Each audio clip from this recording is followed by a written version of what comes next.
आपने कई बार सुना होगा जो अमीर लोग होते हैं वो 3 से 4 शादियाँ करते हैं और उन तीनों चारों पत्नियों को ज़्यादातर अपने साथ में ही रखते हैं। और ये आज के समय आम बात हो चुकी है। आप अगर फ़ॉरेन वगैरह में जाओगे तो ये कॉमन बात है कि हर आदमी के 3 या 4 पत्नी है और उनके लगभग 10-10, 12-12 बच्चे भी होते हैं और सारी पत्नियाँ एक ही आदमी के साथ रहती है और ये लगभग हर देश में होता है। लेकिन दोस्तों आपको कभी ये बात सुनने को नहीं मिलेगी कि एक एक ही लड़की ने 3 से 4 लोगों से शादी कर ली और वो 3 चारों एक ही लड़के साथ में रहते हैं और वो वो लड़की ही उन 3 चारों लड़कों की पत्नी कहलाती है और वो आपस में उसको शेयर करते हैं। आपने आज तक कभी ऐसा नहीं सुना होगा, लेकिन दोस्तों ऐसा भी होता है। और दोस्तों ये कहा फ़ॉरेन वगैरह में नहीं बल्कि इंडिया के अंदर ही होता है, जहाँ एक ही लड़की 3-4 लोगों से शादी करती है और वो उसी के साथ रहती है और उसके साथ संबंध बनाती है। लेकिन दोस्तों इसमें एक बात अलग है, क्योंकि जो लड़की 3-4 लोगों को शादी करती है वो अलग अलग रहे बल्कि सगे भाई होते हैं। हाँ दोस्तों, एक लड़की सगे भाई 3-4 सगे भाइयों से शादी करती है और ऐसा और कह रहे हैं बल्कि हमारे हिमाचल प्रदेश के अंदर ही होता है। हाँ दोस्तों, हिमाचल प्रदेश में एक एक एरिया है जहाँ पर हाथी ट्राइब रहती है। हाँ दोस्तों, हाथी ट्राइब की रहती है ट्राइब्स।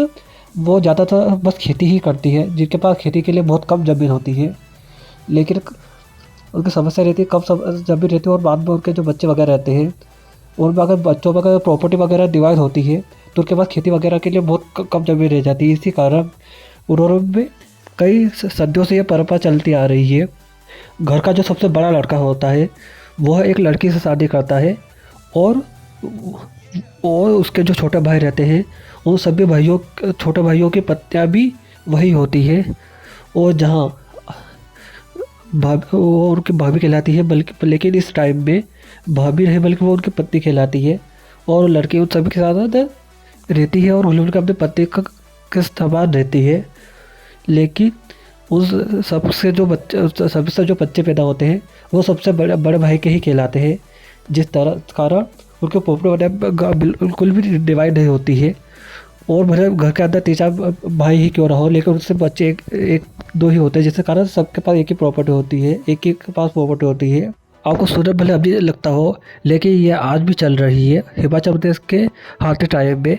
ये आम बात है और वहाँ की जो सरकार वगैरह है वो भी इसके लिए परमिशन देती है, क्योंकि उनको पता है कि ये पुराने सदियों से परंपरा चलती आ रही है, को बड़ा नहीं करना चाहिए, जिसका सरकार भी इसका सपोर्ट कर रही है और ये उस जगह आम बात है।